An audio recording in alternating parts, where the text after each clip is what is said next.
C'est quoi ta priorité dans ce monde en voie de disparition? À peine le nouveau gouverneur installé, les ennemis de Christ sont passés à l'attaque pour éliminer Paul. Ils avaient fait de sa mort une priorité afin de préserver leurs intérêts. C'était aussi le but de ceux qui ont tué Christ. Caïphe, le souverain sacrificateur de l'époque, leur avait dit qu'il était dans leur intérêt de tuer Christ s'ils ne voulaient pas tout perdre, y compris leur vie, aux mains des Romains. Voir Jean 11, 49 à 50. La raison pour laquelle ils voulaient donc tuer Christ, Pilate le savait, c'était la crainte de voir s'écrouler leur empire de mensonges à cause de Christ, car ils mettaient à nu leurs mauvaises œuvres. Voir Matthieu 27, verset 18. Christ a dit, « Il, c'est-à-dire le monde, me hait parce que je rends de lui le témoignage que ses œuvres sont mauvaises. » Voir Jean 7, verset 7. En vrai prédicateur, Paul n'a pas dilué le message de Christ. Il mettait en lumière leurs mauvaises œuvres tout en leur disant que Christ seul, et non leur semblant d'obéissance à la loi, pouvait les sauver du pouvoir du péché qui les endurcissait et de la colère de Dieu. Il fallait donc tuer Paul à tout prix et vite, parce que l'homme aime son péché et préfère rester sous le couvert des ténèbres pour faire le mal. Il est écrit, Festus étant arrivé dans la province, monta 3 jours après de Césarée à Jérusalem. Les principaux sacrificateurs et les principaux d'entre les Juifs lui portèrent plainte contre Paul. Ils firent des instances, c'est-à-dire des supplications auprès de lui, c'est-à-dire auprès de Festus, et dans des vues hostiles, lui demandèrent comme une faveur qu'il le fît venir, c'est-à-dire Paul, à Jérusalem. Il préparait un guet-apens pour le tuer en chemin. Acte 25, versets 1 à 3. La détermination et le zèle de ces gens à faire le mal m'a rappelé 2 choses.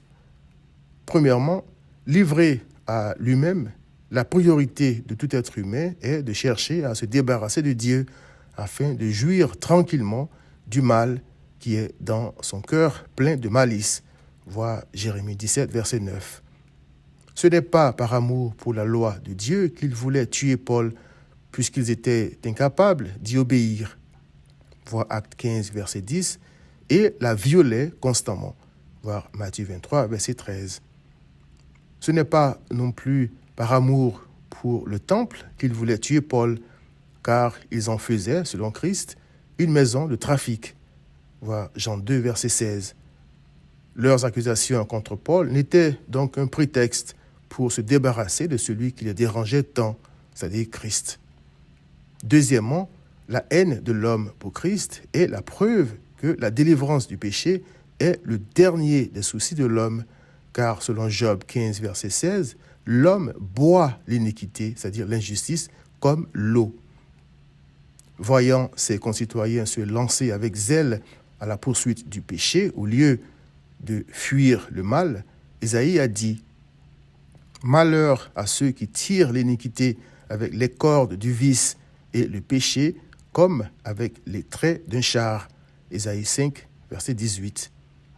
Livré à lui-même, l'homme veut donc pécher sans avoir de compte à rendre à personne, d'où sa priorité, c'est-à-dire chercher à se débarrasser du juge, c'est-à-dire Christ. Voir Acte 17, verset 30 à 31. Cher ami, quelle est ta priorité? Croire en Christ afin de guérir du mal qui, sinon, va te séparer éternellement de Dieu dans le monde à venir, ou chercher à cacher le soleil avec une main.